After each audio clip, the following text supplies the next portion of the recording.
It is OverDrive on this, was it Wednesday? Yeah. It's Wednesday, Gord. Thank you. Appreciate that. Days of the week, not my specialty. Gord Miller here with Dave Feschuk, and joining us in Edmonton, Jason Strudwick, former NHLer, broadcaster, all-around great guy. Great to have you, Jason.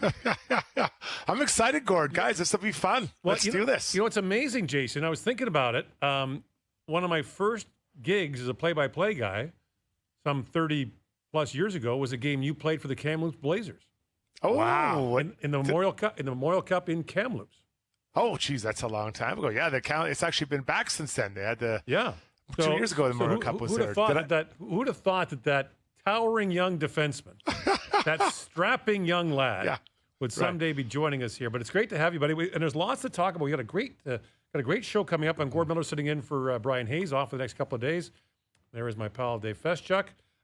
We've got Barry Trotz, GM of the Nashville Predators, coming up at the bottom of the hour.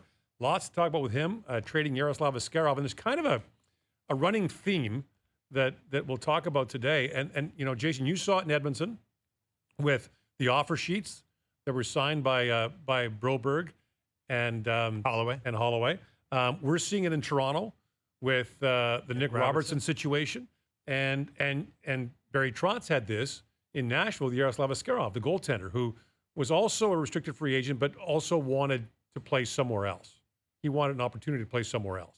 So I want to ask you, Jason, first of all, what's the temperature in Edmonton? I mean, this team just went to Game 7 of the Stanley Cup Final. It was a great year for the Oilers, but then these two offer sheets happened. What's the mood there?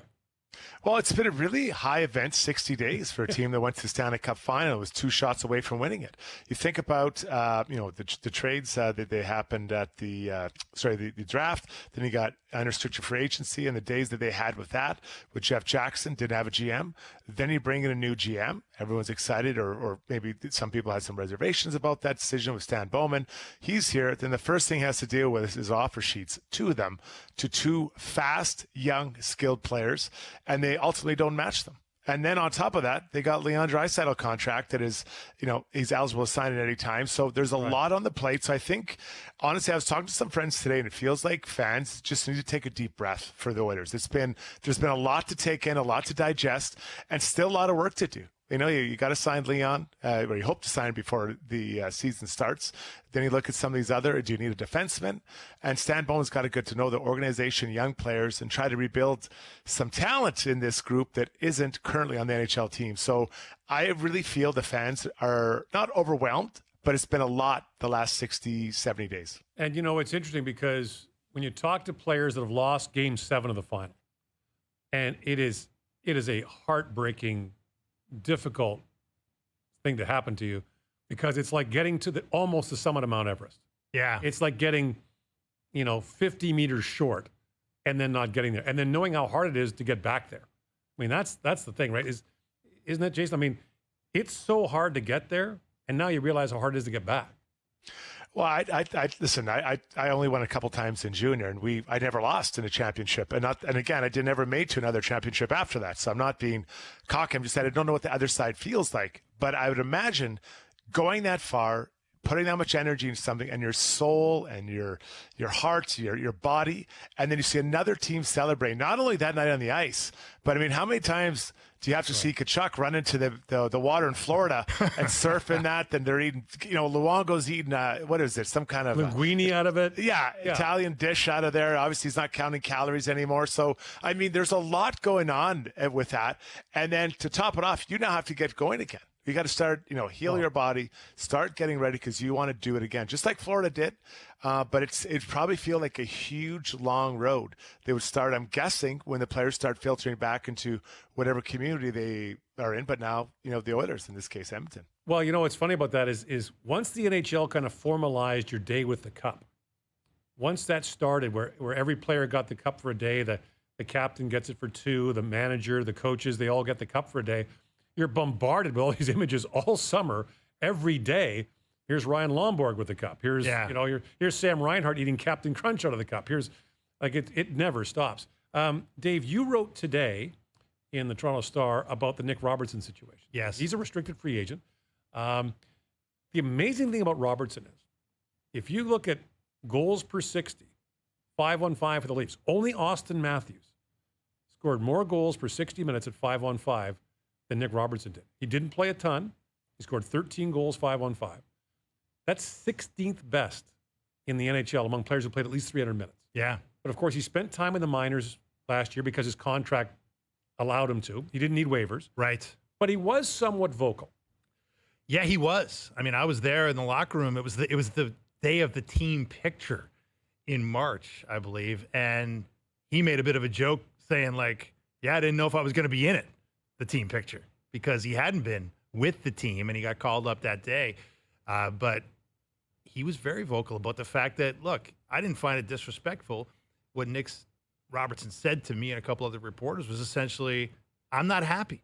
Like, I want to play, and I want to play more, and I don't appreciate the fact that basically my contract, which was a contract that did not require waivers, he was one of only two players or two regular Leafs that did not require waivers, the other being Matthew Nyes. Basically, that made him the easy escape valve. Anytime the Leafs had a cap crunch or a roster squeeze, hey, send Nick down.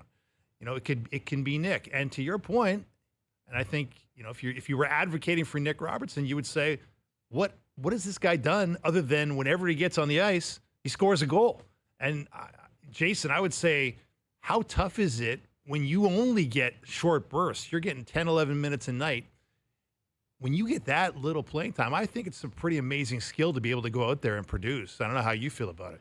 Yeah, so, you know, from a distance, I watch a lot of Leafs games, and I always thought I liked him when he was on the ice. Now, it's different than maybe watching him live or in practice, but I always thought he was good. But to your point, what's a real challenge for what I see is when you're getting inconsistent minutes is getting into a flow. And it could even be, you know, play 2 games, sit 1, you know, play 3 games, sit 2.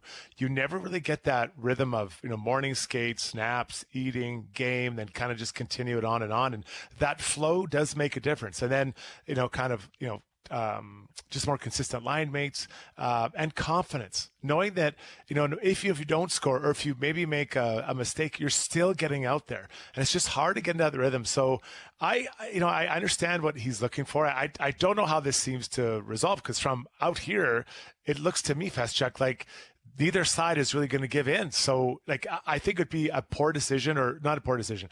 It'd be a poor outcome for Nick to not go to training camp and not be ready. Because let's just say he gets traded end of October. He's missed a lot of time, and now he's playing catch up, and it's hard to catch up when you're not, you know, maybe right now an elite player. And I think the other point too with Robertson is it's not just this year, Freddie, that he hasn't had momentum, because his career has been interrupted by injuries the previous 3 years. So this is the first year he played 40 games as a pro. Yeah. This is the first season since turning pro he's played more than 40 games. So I think that's part of it too. But I'm curious, Struddy, the reaction to Holloway and Broberg in Edmonton, if there's some blowback to them, because there's been some pushback on Robertson in Toronto, and I think there was some pushback on Askarov in Nashville as well.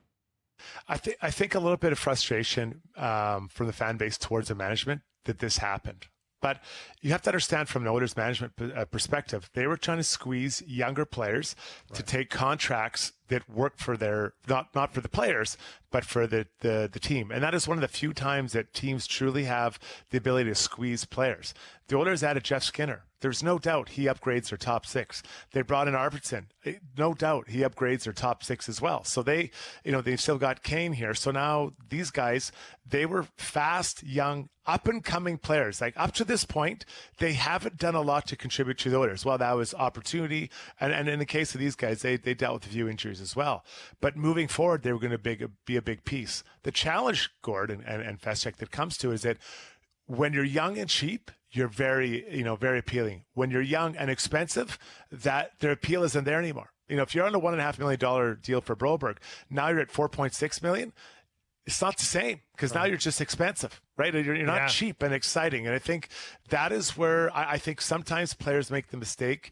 And I get, you want to take as much money as you can. I get that. Broberg, there's no way he couldn't sign that.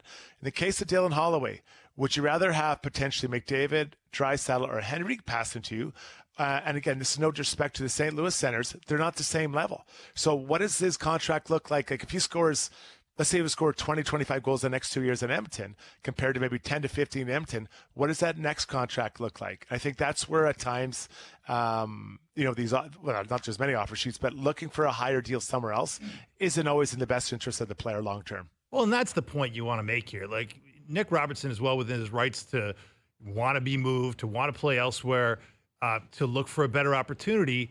But if I'm advising him, to your point, Struddy, I might put this into his ear and say, look, you still got to establish yourself in this league. Like, you, for sure. you as good as you are, like, you can go per minute and per 60, and you're really good. Like, you're as good as anybody on this team other than Auston Matthews. But you haven't done it for 82. Like 56 is a career high. And to your point, Gordy, he barely breached 40 before that. This is a guy who's had injury problems. This is a guy who's had problems with not just injuries, but with consistency on both sides of the puck. This is a guy who very clearly is not yet a fully molded 200-foot player. So I agree that the talent of putting the puck in the net is the hardest talent to find in this sport. That's just true. But you got to be able to round it out. And I think he'd be really smart here to take a short-term deal, a one-year deal, a prove-it-to-me deal. And guess what? Prove it. Prove that now that the Leafs have an opening at left wing very clearly, and they're out there looking for alternatives not named Nick Robertson, this is a perfect situation for Nick Robertson to say, okay, I'll show you one more time what I can do, and then you're going to have to pay me. And by the way, Struddy, you mentioned, playing with Connor McDavid and those kind of players. How about the news or the visuals today of Connor McDavid and Auston Matthews on the ice together? Now, they've done this before in Arizona. I think they're over in Germany now, skating together. Now, just for a minute, I want to just imagine them as teammates. Mm-hmm. So I'm guessing McDavid's the center. And I'm guessing the team, Struddy, is not located at Edmonton. Of course, the guys from Toronto are going to say that. No, listen, I'll tell you what this is, guys. This is a complete nightmare for any defenseman to think you have to deal with two of these guys. Now, maybe a Drew Doughty would welcome the challenge, or these elite guys, but for most mortal defensemen, this is a nightmare having these two guys come down on you because both can shoot, both can make plays, both elite talents, two of the best in the world. But I think it's so cool that they get together and work together. And it'd be interesting to actually, sit down and put some truth there and say, how much do you learn from the other guy watching him? Because they're fine-tuning greatness, right? This isn't taking beer league or level 7 trying to make him a level 5 player. This is like elite trying to get better for elite. It's so cool that they're together. Wow. Hey, Struddy, I'm telling you, man, there's some genius to the way the Leafs work here. They made Matthews the captain, and at his first captain skate, he invited McDavid. Yeah, trying to get him over there. No, That's right. No, I mean, I know the Leafs. I know Leafs fan loves press conferences, right? After May 1st, there's not much going on, so they get that press conference going on to announce the new captain. But for Matthews and company, I mean, I think that there's so much for them to prove. And I think there's, outside of Toronto, I think there's a lot of doubt about what they can do in the playoffs. So unfortunately for them, the regular season, I don't think it counts as much for another team. Let's say like Ottawa. I think Ottawa's trying to prove themselves that they have improved, right, and that they are a team that is taking a step forward, whereas at least they've taken their step forward, but now they got to do it in the playoffs. So I think building and under Craig Berube, understanding how they have to play and how he wants them to play, which will probably be different than Sheldon Keefe. Whether that's good or bad, we'll figure that out. But I think that is, to me, what the Leafs, they are. I think they have to prove in the playoffs, and that the new captain, new focus, I guess, with their captain and their new coach. So, and I think that the one thing I would say is that I don't think the regular season's ever meaningless. I don't, and I go back to Tampa in 2019, got swept by Columbus in the first round of the playoffs after having that record-setting year. Boston, same thing. Greatest season in history. Lost in the first round. Yeah. But I think what happened in Tampa is that John Cooper wanted them to change the way they played. And they spent the entire season the next year trying to do that. And I think especially with a new coach, don't you think, Struddy, with a new coach, the regular season becomes more important. They've got to prove to this guy that they can play the way he wants them to play night in and night out, and that can work. I think more importantly than that, Gord, just to build off it, they have to believe in what they're doing. right? You can't just say, hey, we're going to buckle down in playoffs. That doesn't work. That's like, you're going to Mexico next week and you decide to go on a diet 5 days before. Like, that doesn't work. You have it doesn't? It doesn't? No. That's disappointing. Go for a jog on the way to the airport. Like, it doesn't work like that. So what I honestly, you see teams do that where we're going to work on becoming the team we want to be from 1 to 82. So when we hit 83, it's in place. It's too late. I think if you get to a month left, unless you're a team that historically has done it, you're not ready. And to go back to that Boston team that had that incredible year, like I feel that team had no adversity all year. Not a drop of adversity. Right. Like there was nothing. Nothing went wrong for them. So I think you come together as a team and you build off adversity. You have to have some bad things happen to you, not bad things as far as injuries or things off the ice. I'm talking tough stretches of play from forwards or D or goalies or the group or whatever. So you can say, okay, we can bounce back from that and get ourselves out of there. And I think that's really important. I think adversity builds toughness, internal toughness for a team. So we got a great show. We got Barry Trotz coming up at the bottom of the hour. We got Randy Ambrosi, the CFL commissioner, coming up at 5 o'clock Eastern time. So that'll be great to talk to him about a lot going on in the Canadian Football League of late. Darren Pang, our old pal, holy jumping, Darren Pang, TNT hockey analyst, is going to join us. Jim Duquette, former Major League Baseball executive, will be with us, and Mark Ross, also an NFL executive and an analyst for the NFL Network. The NFL season just around the corner, but it's OverDrive. Gord Miller with Jason Strudwick. I do want to point out something that I don't want to call Feschuk out, and I'm going to throw myself on the coals here. Okay. We have a group chat, and yesterday, Feschuk committed the cardinal sin in the group chat. Oh, boy. When he inadvertently texted us, meaning to text your son. That's right. Yeah, it was embarrassing. I mean, that's the worst feeling, isn't it? When you send a dumb text to the wrong chat. And luckily, it wasn't too embarrassing. It was instructions on how to microwave something, because apparently our parenting is so good that our son does not know how to microwave yet, even though he is living on his own at university allegedly. But anyway, yeah, sorry for that, fellas. I apologize with filling the group chat with 30 seconds on high and 10 more seconds if it's not hot enough. How about that? I'm going to throw myself on the coals because I did something today. So my daughter's with me before she goes to university, and she's working remotely. So she's on a meeting on her laptop. And I said, I was making myself some breakfast. I said, do you want some? She said, I'd like 2 eggs over hard. So I'm good at scrambled eggs. Okay. They're nice and fluffy. They taste good. They're good. I had never actually fried eggs before. You've never fried eggs? I had never fried eggs before. Neither have I. I've had them lots of times. I just never done it. I like them scrambled, and it's easier. So I figured out how hard can it be? So I try 2. They're burning. They're stuck to the pan. Wow. So they become my scrambled eggs. Just forget it. Forget it. That's scrambled eggs. And she's at the island watching this go on, right? And she's kind of got this, what are you doing? So now I try again. Clean the pan out, try it again. And again, now I've got 4 scrambled eggs. Oh, my. Burnt scrambled eggs. Burnt, like bad burnt scrambled eggs. Right. She said, she finally got up from her call, muted it, and said, let me do this. and the look on her face of, why is the kitchen full of smoke? Why are those eggs black? Like, what are you doing? And I had to confess, this was my first time trying it. And she said, did you ever think to ask for help?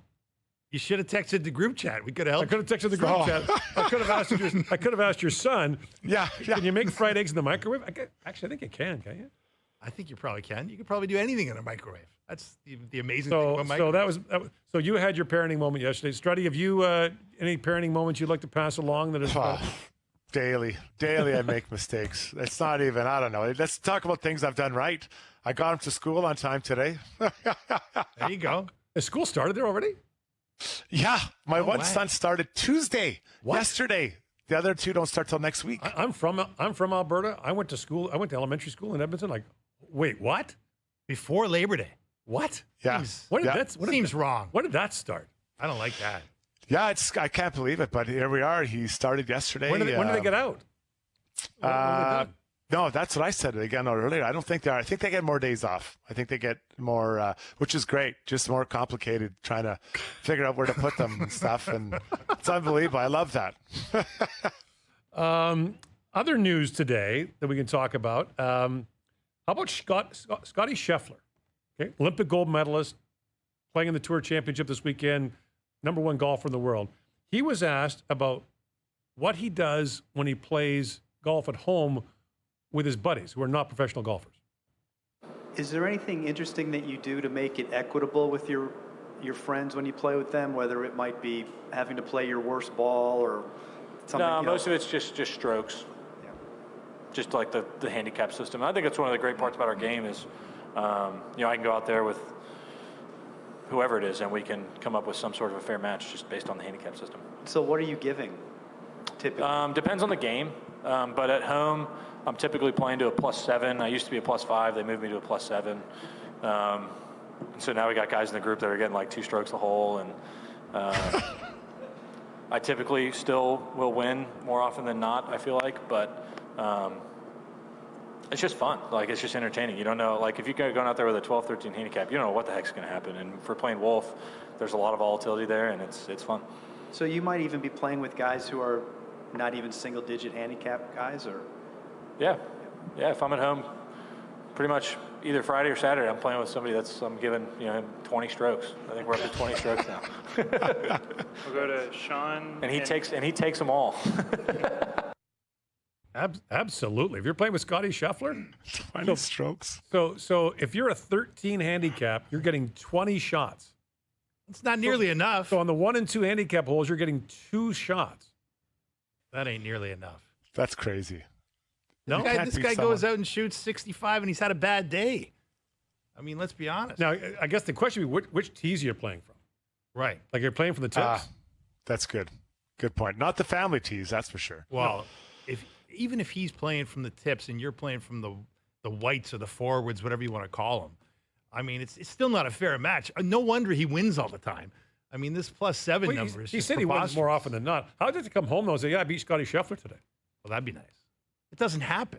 I'm telling you. If he's playing at a +7 and everybody else is on an honest number, I mean, he's just too good. You don't think so? He beats the best players in the world Freddie, on a regular basis. Freddie, what's your handicap? By multiple strokes. What's your 15. 15. Okay, so you're telling me if you got 22 shots from Scottie Scheffler, could you beat him? I think from the tips, that might be a trouble. That might be a bit of a problem. That's pretty long because he hits it so much further, right? He's way further. So if he played from the tips and I played for the next one up, like I don't know what you call them, the blues or Tech 2 or whatever, I would give it for that. That's more than 2 strokes a hole. I should be able to beat him, don't you think? Well, 20 shots, you get a shot a hole and you get 2 strokes on 2 holes. So, yeah, could you beat him? What's your typical score, Struddy? About 85. Yeah. So you'd have to shoot 85 if he shot 65 to be even with him. I mean, this is a guy. If it's an easy course, if there's no rough, and the fairways are somewhat generous, he's not shooting. Like 65 is a bad day for him. He's going to go out there to shoot 62. He'll be on 59 watch most of the afternoon. I mean, because you don't understand how good these guys are, and he's the best of the best. That's the thing, right? I mean, on a regular golf course, I mean, like if it's not tricked up, it's just child's play for him. Then the nerves, like for me, the nerves would be so high. It's hard to putt with your hands around your throat, choking yourself out, right? Like I played in the Canadian Open Pro. I played in the Canadian Open Pro Am one year at Ancaster. I mean, and there's people lining the fairways, like everyone, like back up. Like your lives are in danger, right? Like it's you don't even know. It is how dangerous. It is nerve wracking. It is a whole different. So nerve wracking. Have you done that, Struddy? Played in front of a crowd? No, I'd never. I don't think I've ever had the opportunity. I played in a small, but I don't think I'd want to. I'd be so nervous. Like I love golfing, but this is the first year I've ever played in a men's league, and it took me about 5 or 6 nights to actually calm down. I sculled every shot. The guys are like, "This is the worst golf I've ever seen." I'm like, I used to be decent, but I don't play much anymore with the kids and stuff. But yeah, so that was men's league, playing with 3 guys that are out of shape and have bad swings. I couldn't imagine playing in front of all these studs with all these great players. Like, Freddie, have you ever played the Edmonton Country Club? Oh yeah. You know the 18th tee there? Yeah. Yeah, at a charity tournament, I knocked one in the parking lot. Hit a guy's car. No. Any damage? Yeah. Oh yeah. Dented a guy's car. You pay for it? Yeah. Did you? Oh yeah. That's pricey. Yeah. Wow. That's an How did you hit the expensive parking lot? afternoon at the golf. It's a long way. So, Struddy, you would know it's a long way from the 18th tee to that parking lot. Like what are you hitting? It's like 45 degrees Exactly. But you hammered it. Hounded it. Like A frozen rope. Love it. Yeah. So basically, I can't fry eggs and don't invite me to your charity golf. wow. Yeah. Those are 2 lessons to that. So we're off to a flying start here on OverDrive. Gord Miller, Jason Strudwick, and Edward with us. Struddy, great to have you with us. Dave Feschuk's here. We've got Barry Trotz coming up. Next, we got Randy Ambrosi at the top of the hour. It's all coming up on OverDrive on TSN2, the TSN app, and your home speakers. Coming up at 4:30 here in Toronto on OverDrive. Gord Miller, Dave Feschuk here in the studio. Jason Strudwick. Struddy's joining us from Edmonton. Coming up, we've got Barry Trotz, the GM of the Nashville Predators, coming up, who I think win the off-season trophy. Did they win the... Yeah, if you like the Stamkos deal, 4 years for a 34-year-old. They've wrested that trophy away from the Ottawa Senators, who are the, I think, 2-time defending off-season champion. Yeah, that's right. That's right. Is it a blessing or a curse to win the offseason, Struddy? Well, if you're on the team, you want your team to get better. Yeah. Right. Yeah. So I think that you're happy about that. And a fan, now I think the challenge is for it to all fit together, right? To how does it look? Right. How does it feel when they hit the ice and kind of get this going? By the way, Blue Jays in action tonight. They wrap up this 4.5 game series against the Boston Red Sox. Wow. They had that conclusion of the earlier delayed game from June. Which is weird because you can't actually include that game in like the recent streak, right? They won the game, but that game does not, count for. It wasn't played technically in August. It was played in June, even though it was played in August, which is a weird kind of wrinkle. And I think one of the best things, never mind Jansen playing for both teams in the doubleheader, but George Springer hit his 7th and 19th home runs of the year. Right. That's the weird oddity. Yeah. Let's get to the Danny Jansen. Like, I don't understand why this is such a big deal. It shouldn't count. Like, I don't understand Why it. not? It's not because it's not the same. It's not the same thing. What are we talking about? The game was played months apart, and he was traded during it. Wasn't. I just don't get it. I actually don't think they're sending this stuff to Hall of Fame. I don't think it would be. It should go there. It's a unique circumstance, but I don't believe it counts as what they're crediting it for. I mean, Struddy, when the game was suspended, he was at the plate. When the game resumed, he was playing catcher for the other team. I mean, that's a pretty cool little wrinkle there, isn't it? I mean, I don't know what offends you about that. Well, if he was traded mid-game and did that, I would be on bended knee. Oh, that would be boys something. to men. We traded you while you were up to bat. Yeah. You're talking about how great it was. But it's just like, I don't know. I just don't feel it should qualify for it because, I mean, there's a reason it's never happened, right? Because it's other than this special circumstance, I don't think it's really possible. So I don't get it. Well, I don't like it. Were you ever part of a shopping cart deal where a guy practiced for one team in the morning and then played against them that night? I was actually traded. I was in Edmonton. I was playing for the Islanders. Mike Milbury told me I wasn't getting traded. No, just kidding. But we go there. We fly from Edmonton to Vancouver. I arrive in Vancouver, get traded that day, play Gene Ojek the next night, played for the Canucks the next night. He's in the Islanders. And we fought. We fought that night. He beat me up promptly. And then that was it. We both carried on with our lives. So, yeah, I was the guy. So it wasn't that night, but it was I remember 24 hours later. At Madison Square Garden, Doug Waite practiced with the Rangers in the morning. And then at like 1 o'clock in the afternoon, they took his gear down the hallway to the visitor's dressing room. And he played for the Oilers that night against the Rangers. Wow. And it's happened a lot, actually. There's been a lot of shopping cart trades over the years where guys are traded to a team that they're playing that night. Yeah. And to Struddy's point, like your point about the Jansen thing, I do agree with you on this. Like these suspended games you blame the pandemic for that because they changed the rule, right, during the pandemic season. Yeah. In the old days, it would have just, you'd restart the game from the beginning if you didn't have a complete game, right, or a regulation game, 5.5 innings. Now, the pandemic allowed you to do these kind of suspended games, and they made the rule permanent. You can argue whether or not it makes sense, but I guess you're making a good point, Struddy. Like it is a new thing for baseball, and that's why it never happened before this. All right, let's bring in our guest, Barry Trotz, the GM of the Nashville Predators, joins us now. We got lots to talk about with Barry, but let's start with you, Barry. Welcome to the show. Have you ever had this like a shopping cart trade or some unusual circumstance like this? No, I haven't. But I almost last year I was talking with another GM in the morning, and we were talking about two players, and we didn't consummate the deal, but we were pretty close, and it could have happened last year, but it didn't. It does happen more often than you think. And I guess, I mean, it's unusual because, I mean, in your involvedness, both as a coach before and now as a manager, I mean, when you think about that, I mean, did it make you hesitant to make the deal? No, I don't think so. I think usually when those type of deals come up, it is something that I know in the past, talking with David Poyle or other general managers I've worked with, they'd be sitting in a day before a team was coming in a day early.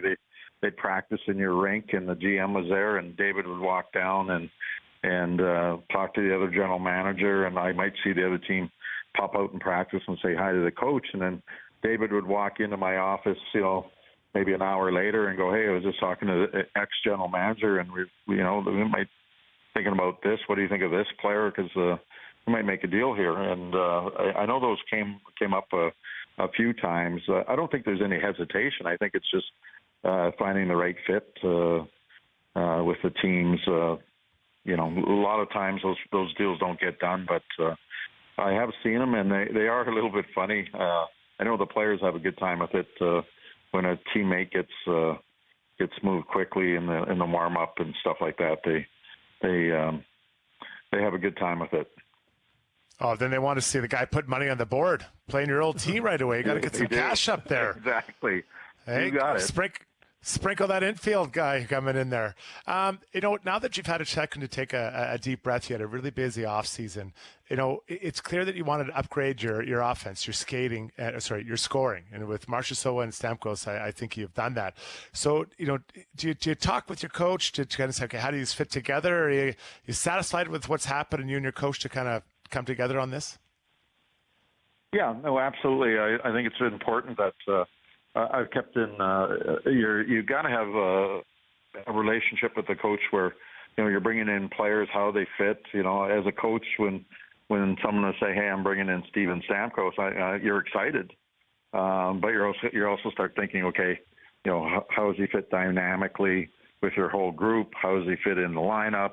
Where are you going to play him? Your brain starts going that way. But I just, we talked, sort of had our meetings at year end and talked about last year. And I've been very, very transparent in saying that last year when I got here, I don't know if this is a rebuild, a retool, but it was a re-something. And I just didn't know what it was. I said we could have a few years of a lot of pain, or we could be sneaky good.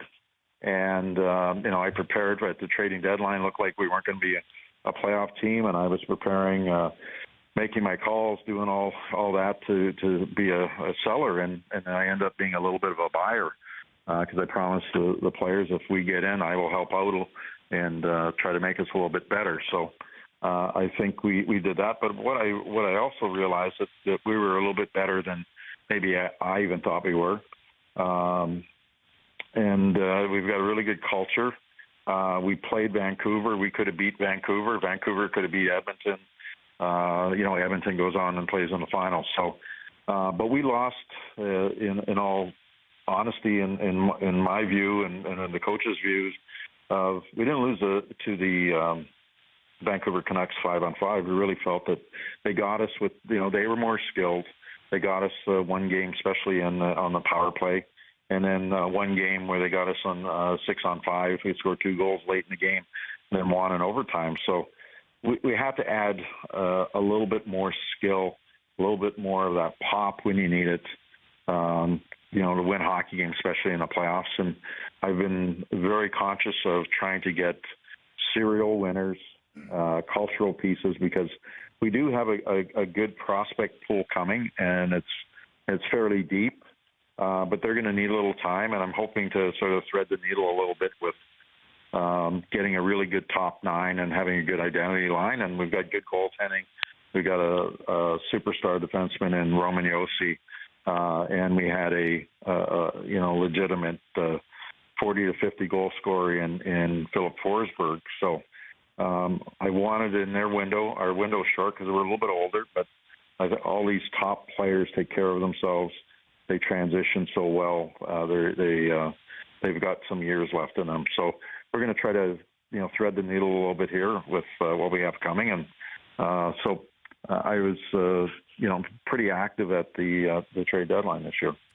So Barry, you talk about great goaltending and great prospects, and you had a guy who was a little bit of both. Maybe the top goaltending prospect in the sport, according to some people, and Yaroslav Askarov, and it was very public his demand or request to be playing elsewhere because he didn't see a path to NHL minutes with UC Saros and Scott Wedgwood above him in the depth chart, and as much as you publicly said you weren't prepared to do that, you ended up doing it. And I was wondering, when you look back at that trade and what went into it, how do you feel about losing a prospect of that magnitude, at a moment like this? Well, you never want to lose a top prospect, but I think we got some in return, and in David Edstrom, who you look at our franchise, we're looking for center iceman. I think he'll be a good center iceman. We'll see what his ceiling ends up being.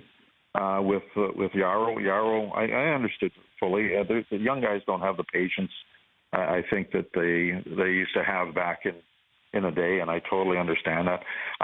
With Scott Wedgwood, that was something I put in place because I was worried a little bit if something like that might come about. So I sort of protected the franchise. That's my job, is to do that, and talk to Yaro about getting him enough games and brought Mitch Korn back with me, who I think is the best in the business, and to really help him continue to grow his game.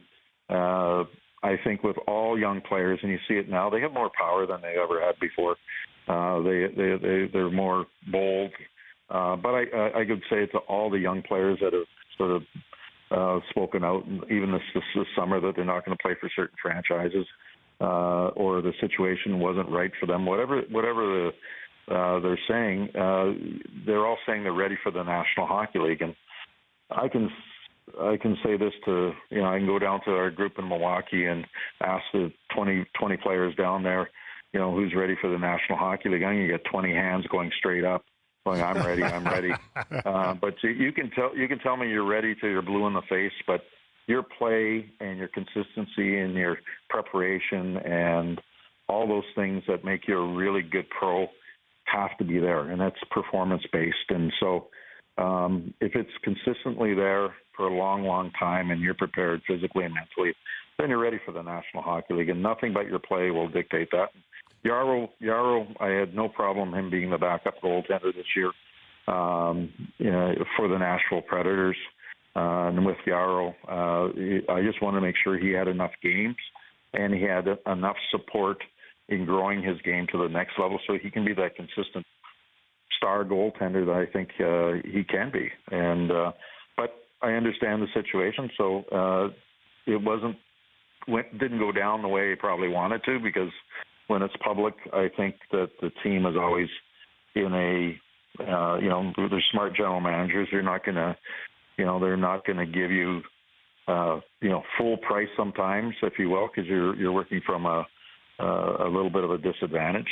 But at the same time, I think we got pretty fair value for the situation, and I like what we got. And we've got to turn that Vegas pick into a really good player, and turn David Edstrom into a really good player, and Magnus Troma to a really good goaltender. So I think he's got the profile to do that. So, and then we've got the coaching staff to allow him to do that.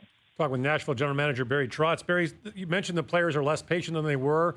They're more outspoken than they were. They have more power than they did.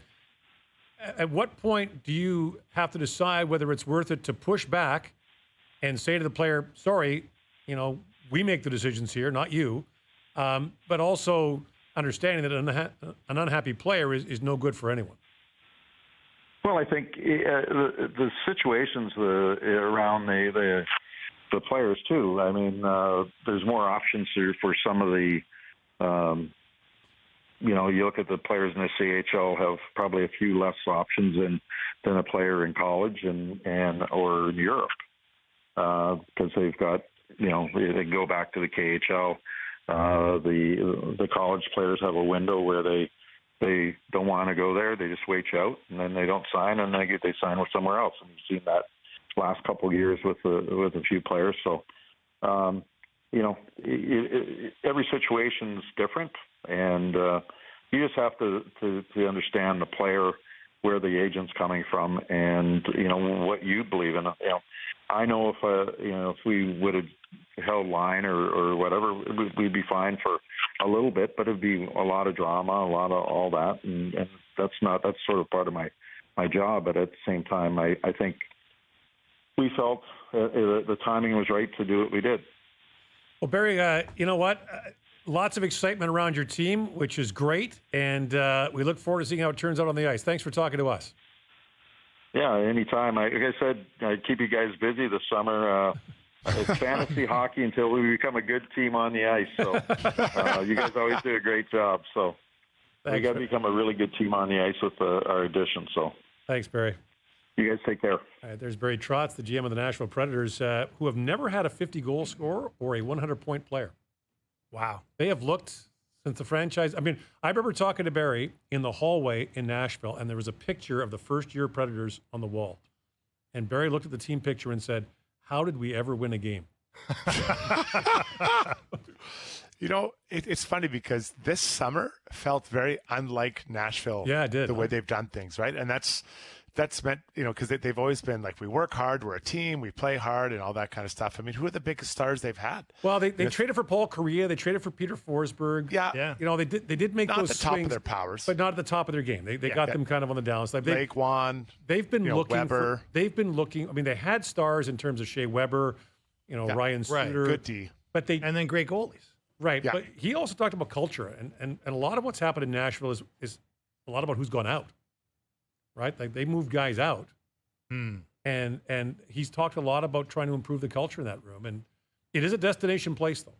Oh, big time. It's a destination franchise. It's a tax-free state.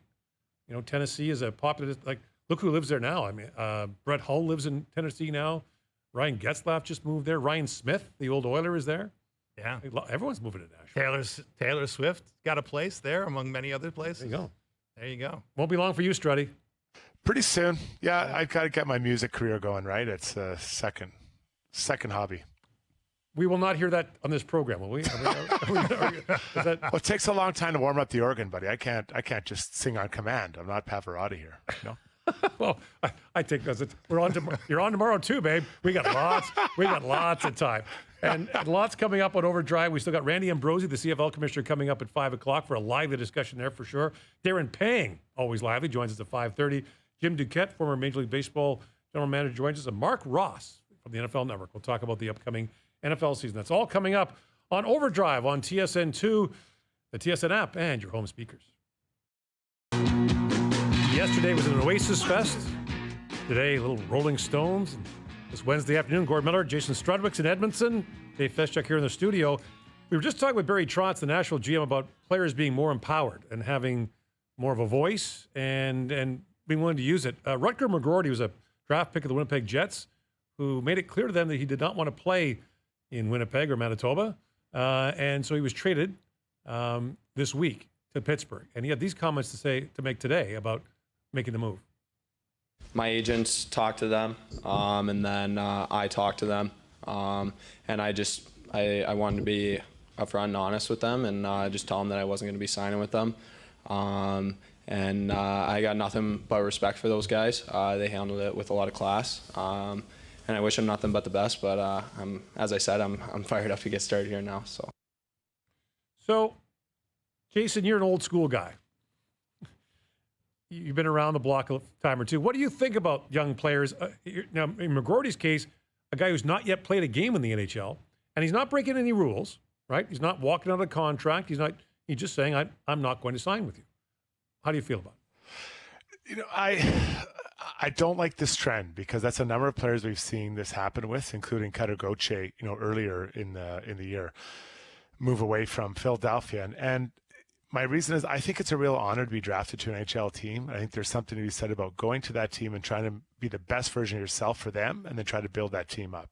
Now, if the team fails you and they're as far as maybe putting a winner around you or whatever, then I can kind of understand it. But I think it is a real privilege. Now, I never really saw any real reason why Rutger didn't want to go to Winnipeg. Now, you guys may have heard or seen or read something differently. I didn't get the sense Winnipeg didn't understand it. So if you are going to do it, just say why. I don't want to move to Winnipeg. I don't like winters or whatever. Whatever it is, I don't know what it is, but I don't want to go to the Palomino Club in Winnipeg. Whatever it is, just say it. Just be honest and say it so that you know.